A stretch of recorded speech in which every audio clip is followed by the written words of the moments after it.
D'être avec nous, la France bouge avec des entrepreneurs, des startups, des pépites. Et aujourd'hui, on parle des villages de vacances qui sont en train de changer d'image. Le bon, le sain, le local font partie des demandes et ça pour tous les Français. C'est un peu ça qui ressort, Olivier Garayal. Vous êtes le directeur général de Center Parcs Europe.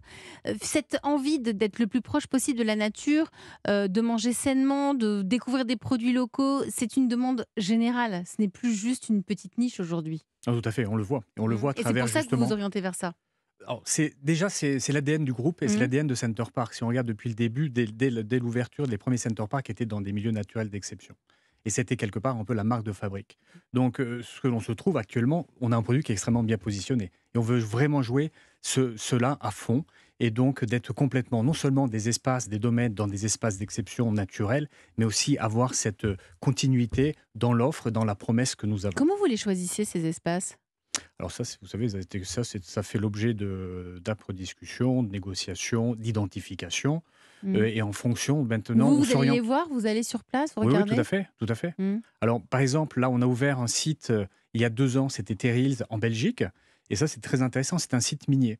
C'est un site minier avec Terrils, comme son nom l'indique, qui était entouré de terrils, donc espace extrêmement minéral et pas forcément très beau, Mm. et c'est avec qui surplombait un lac.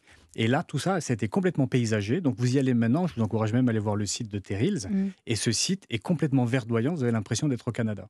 Et donc, c'est à travers Center Park, la mise en place d'un Center Park sur un site pareil, on a redonné vie À une à une région, zone qui une était zone un complètement peu défrichée. sinistrée. Et on a un autre projet en Allemagne qui est tout aussi intéressant, qui est une ancienne base militaire de la Seconde Guerre mondiale, donc avec un passif relativement Mm. lourd.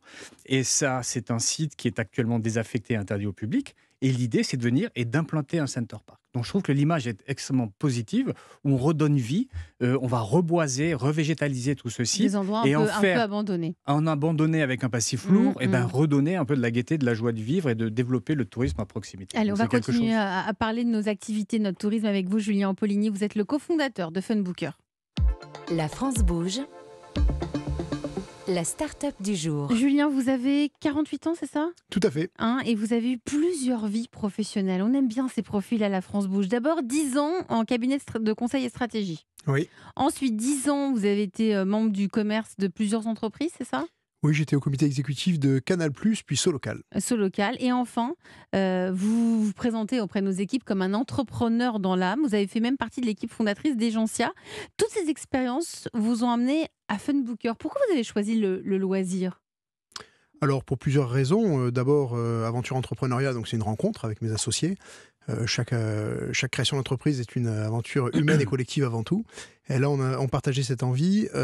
Ensuite, il y avait un constat, c'est que finalement, et ça fait beaucoup écho à ce qu'on a entendu dans les dernières minutes et aux échanges sur Center Park, mais sur le besoin de moments partagés, et finalement le fait que ces moments que l'on partage ont plus de valeur finalement que les biens que l'on possède, et au moment des bilans, alors qu'on est en train ensemble de faire peut-être une rétrospective sur 2022, ben finalement ce sont les moments que vous avez partagés avec vos proches, les moments de découverte qui ont le plus de valeur. Que ce qu'on a Et le acquis. troisième point, évidemment, au-delà de la rencontre et de cette conviction sur les moments, c'est le timing par rapport à une opportunité de marché, parce qu'il y a un gros retard dans l'univers des activités et des loisirs par rapport à tout ce qu'on peut voir en ligne, en termes de réservation en ligne, typiquement dans les hébergements, la réservation d'hôtels, d'avions ou de voitures de location. Donc Julien, vous avez créé un outil qui permettrait à l'utilisateur de réserver en ligne ses expériences. Vous allez nous raconter, ça s'appelle Funbooker. Vous avez 1 minute, on vous écoute. Funbooker, c'est effectivement le site de réservation des expériences et des activités de loisirs. L'objectif de Funbooker, c'est permettre de trouver et de réserver simplement les meilleures activités pour chaque occasion. Et on a 2 types de clients, les particuliers, à qui on propose des idées de cadeaux à offrir, de sorties en famille, entre amis, des anniversaires pour les enfants, et puis des clients entreprises, pour tous les moments de cohésion en équipe, autour de temps forts que sont des séminaires ou des activités team building par exemple. Et pour réussir cela, l'équipe de Funbooker va dénicher les meilleures activités de loisirs partout en France. On en propose désormais près de 10 000. Pour tous les budgets, ça commence à moins de 10 € pour un atelier enfant dans une ferme pédagogique et jusqu'à plusieurs milliers pour des activités exclusives, des privatisations de lieux d'exception. Mais en tant que généraliste, on propose à la fois des grands classiques, cours de cuisine, acrobranche, spa, saut en parachute, des choses beaucoup plus innovantes comme la réalité virtuelle, l'isolation sensorielle, et puis de plus en plus aussi des moments de partage avec typiquement des artisans français passionnés qui permettent de réserver des ateliers pour fabriquer son couteau, son parfum, sa mozzarella ou un bijou unique. Dans tous les cas, et ce sera ma conclusion, ce qu'on veut, c'est que nos clients passent de super moments. Merci pour votre pitch, Julien Paulini, cofondateur de Funbooker. C'est quoi l'isolation sensorielle?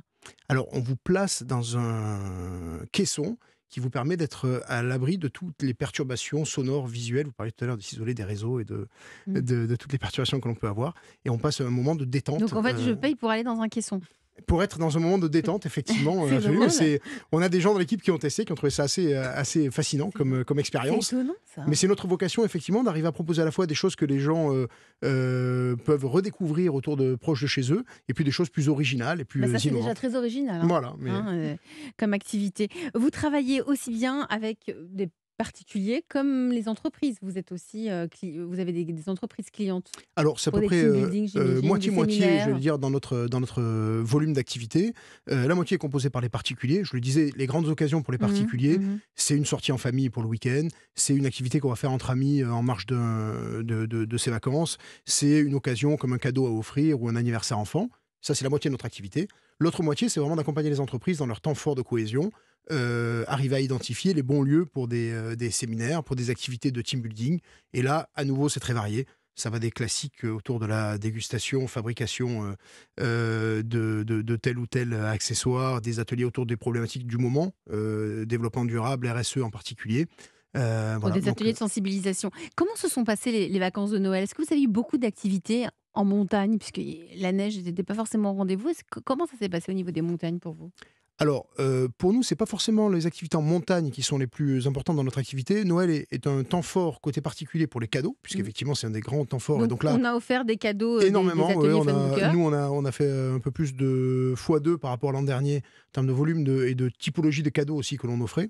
Et le deuxième temps fort aussi, c'est que c'est un temps fort de célébration dans les entreprises pour remercier les équipes des efforts, des résultats de l'année, et puis préparer l'année suivante. Donc c'est un temps fort pour nous d'organisation de séminaires et d'activités de team building. D'accord. Donc, Noël a été particulièrement prisé cette année. C'est-à-dire que vous avez eu un petit bilan par rapport à l'année dernière. Est-ce que ça a bien marché Oui, je vous disais, sur en termes de chiffres? le grand public, mais on a en gros plus que doublé notre activité par rapport à l'an dernier. Plus que doublé. Plus que doublé, et il y a trois facteurs là-dedans. Il y a notre tendance naturelle, parce qu'on est une start-up en croissance, effectivement, et qu'on investit pour soutenir cette croissance. En il y a aussi presque 4 ans, vous avez multiplié par 10 votre chiffre d'affaires. Oui, Hein, tout à fait. Ce qui est incroyable. Tout à fait. Donc il y a une traction, je vais dire, qui est liée à notre dynamique naturelle. Après, il y a deux éléments exogènes. Le premier, c'est que l'année dernière, il y avait encore un peu d'impact du Covid quand même, notamment sur les activités d'entreprise, qui avaient été en partie compromises à cette période-là.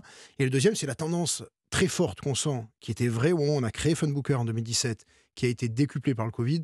C'est cette envie des gens de partager des moments, de privilégier justement des expériences, des moments de découverte. C'est exactement ce que vous évoquiez précédemment.